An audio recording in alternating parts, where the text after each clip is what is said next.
Olá, sou o professor Joaquim Nogueira, vou apresentar o problema da coroa do rei Hierão II, soluções experimentais utilizando materiais de baixo custo. Este trabalho foi desenvolvido em parceria com o professor Robson Costa de Castro e ambos somos professores do Colégio Pedro II, no Rio de Janeiro. O objetivo do trabalho é apresentar o ensino do princípio de Arquimedes.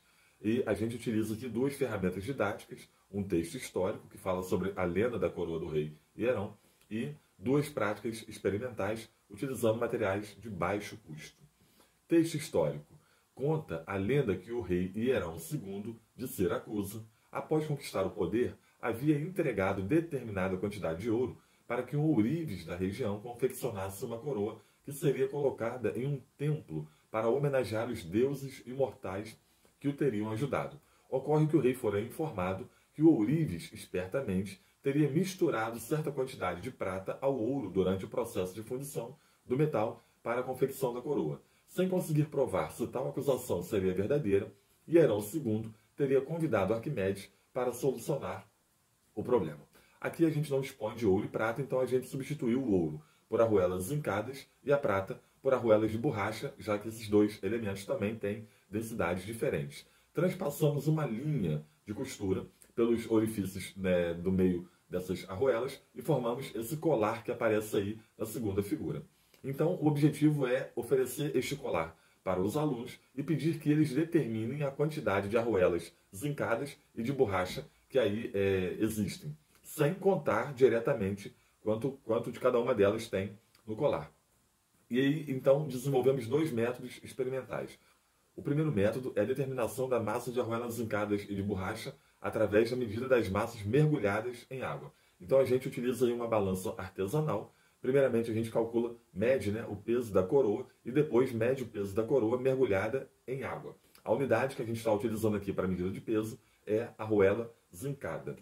Em seguida a gente coloca dentro da água o ouro e a prata, ou seja, a arruela zincada e a arruela de borracha, e mede o peso relativo também de cada um desses elementos. E aí, então, com esses valores que foram medidos, a gente é capaz de construir um sistema de equações, um sistema linear, e a partir dele a gente determina a quantidade de arruelas de cada tipo que está presente na coroa.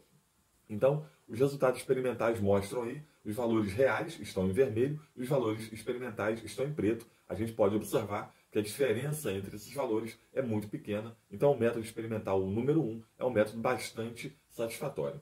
Além deste método, a gente também utiliza o método número 2, que é a determinação dessas massas através da medida do volume. Então, a gente utiliza aí um pote de sorvete, que é utilizado como uma clepsidra, tá legal? No qual a gente fez um furo na lateral do pote. Então a gente enche esse pote com água até acima do nível do furo e permite que a água escoe por este furo, de tal forma que quando ela entrar em equilíbrio, a gente pode medir o conteúdo que ainda tem no interior do pote através ali utilizando aquelas provetas que são graduadas de 1 mililitro para poder melhorar a nossa medida. E então a gente determina o volume de água até o furo no interior do pote. Em seguida, a gente repete a mesma operação, mas dentro do pote também coloca a coroa. De tal maneira que na hora que a gente medir o volume de água com a coroa no seu interior, a diferença entre o volume medido inicialmente e o volume agora corresponderá ao volume da própria coroa.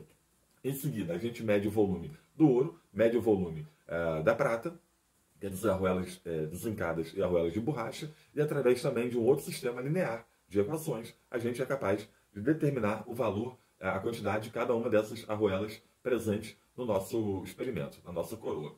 Aí, os resultados experimentais pelo método 2, também em vermelho os valores reais, em preto os valores experimentais, e mais uma vez a gente é capaz de perceber que a discrepância, a diferença entre esses valores é muito pequena, de tal forma que o método 2 também é um método bastante interessante para o desenvolvimento desse conteúdo. Tá? Quem tiver interesse em entender melhor as equações, ter um detalhamento maior das equações, pode procurar esta referência que aí está aparecendo na tela, tudo bem? E aí a gente conclui da seguinte forma: foi possível observar que os valores das massas obtidos nos dois métodos estão em boa concordância. Desta forma, contextualizar problemas históricos com conteúdos discutidos em sala de aula, utilizando materiais de baixo custo, poderá potencializar o interesse dos alunos pelas ciências naturais, motivando a aprendizagem. Aí estão as nossas referências bibliográficas, espero que tenham gostado e até um próximo encontro. Um grande abraço.